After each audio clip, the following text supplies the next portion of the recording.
Sian, in your book, Choke, and in your popular TED Talk, you often cite some research that you did that I've often quoted from that I think is one of the most important elements to help people perform their best in times of stress or difficulty or when the pressure is on. Specifically, and I think you know what I'm talking about, your advice to practice under stress, even mild stress.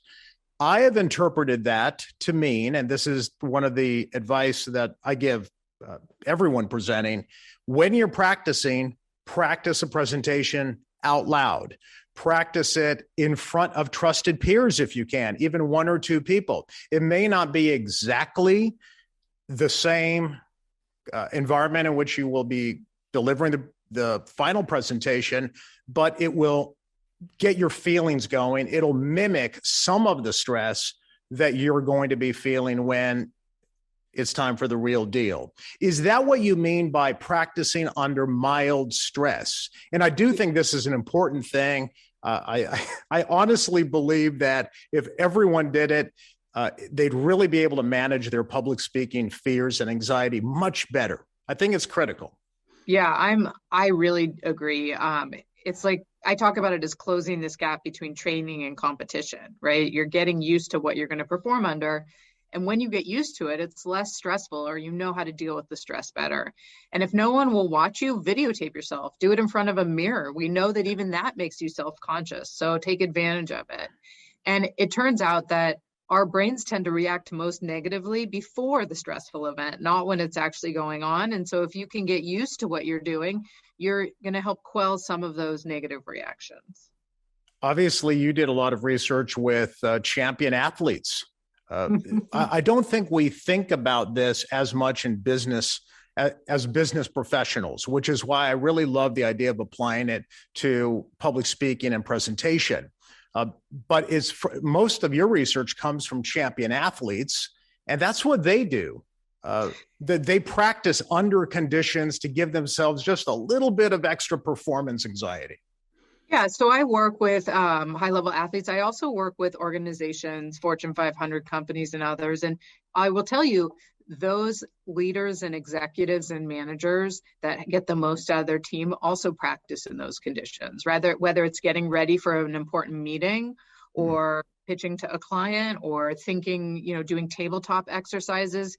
Even my senior team and I do tabletop exercises for emergencies and other situations. So we're ready to go when it matters. And we find it not only helps us identify where there are areas of weakness, but it gives us a sense of calm when those inevitable pressure-filled situations do come to bear. What's a tabletop exercise? You don't have to go into details specifically, but in general, what is it?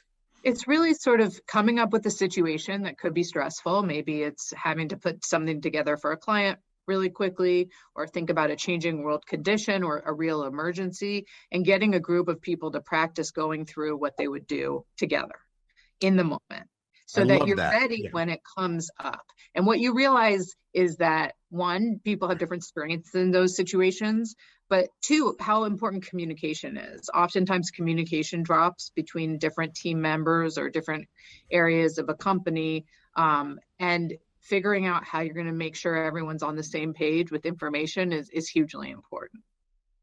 I love that idea because it goes beyond just an individual training for a performance, but you can also use you can adapt the very same model for your team. Yeah. Sian, very few people get the opportunity to give a TED Talk, especially one like yours that's been viewed millions of times. Give us some insight. What did you learn from your experience that can help the rest of us be better public speakers? Well, I do a lot of public speaking, and so I practice a lot. The TED Talk, I will say, was particularly nerve-wracking because it has an aura around it and a reputation. It's something that's so important. And as I write about in Choke, I think my mom came to watch it, which was just another added level of pressure for me, which sometimes happens. But what I did to get ready is I practiced. I practiced a ton. And then when I got to TED, I went in front of one of the speaking coaches and practiced again. And I messed up in front of the speaking coach and he suggested some changes. And when I got up to do it the final time, I was able to pull it out. But I really do practice what I preach in that way. And it works. Be specific, because I think this is really valuable. So you practice. How do you practice under stress for something like a TED Talk or a presentation? How do you add mild, as you say, mild stress to a practice session? So I practiced. I was actually on a multi-leg tour. I had to go to Japan before to give a talk, I think at Hitachi. So I was all over and I flew into LA to give my TED Talk. And I practiced before I left with my senior communications folks in person. Mm-hmm. Horrible because I wasn't ready. I believe I practiced maybe over the phone. We weren't using Zoom from Japan, again, with my senior communication folks. And then I got to the TED location and they had the option of practicing with a speaking coach. And I think not many people were signing up, which I thought was odd because here's this free resource to practice with an expert. But I think I also thought to myself, well, maybe I don't need it. I've practiced with all these people. And then I realized the people I've practiced with help me write the talk. They know me. I need to practice in front of someone new. And This is really important because oftentimes when we know something, we become expert in it. We have a hard time understanding what other people will miss when we explain something. I talk about it in my work as expertise-induced amnesia.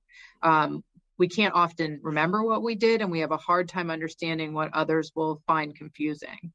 And so then I went in front of the speaking coach and practiced again, and he helped clarify a couple of places that were unclear, that from someone hearing it for the first time, he hadn't. I think I looked to my research there as a way to get the most input in before I had to do it on the big day. You mentioned something interesting while you were talking, and you said that when you gave the TED Talk, your mother was also in the audience, which added even a little bit more pressure. Okay, you're the professor of psychology. I thought about this for a long time because I work with executive education students who at the end of our program have to give the class a short presentation. And they'll say privately to me, Carmine, I can speak in front of investors and leaders and CEOs, but I get really nervous speaking in front of my peers. Why? Yeah. Why is that, Sian?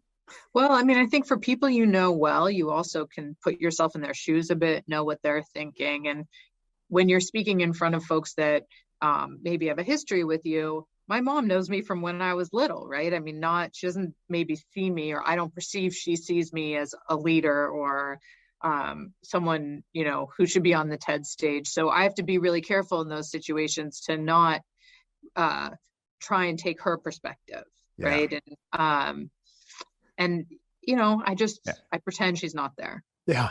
I just find it fascinating that we can speak in front of a group of strangers.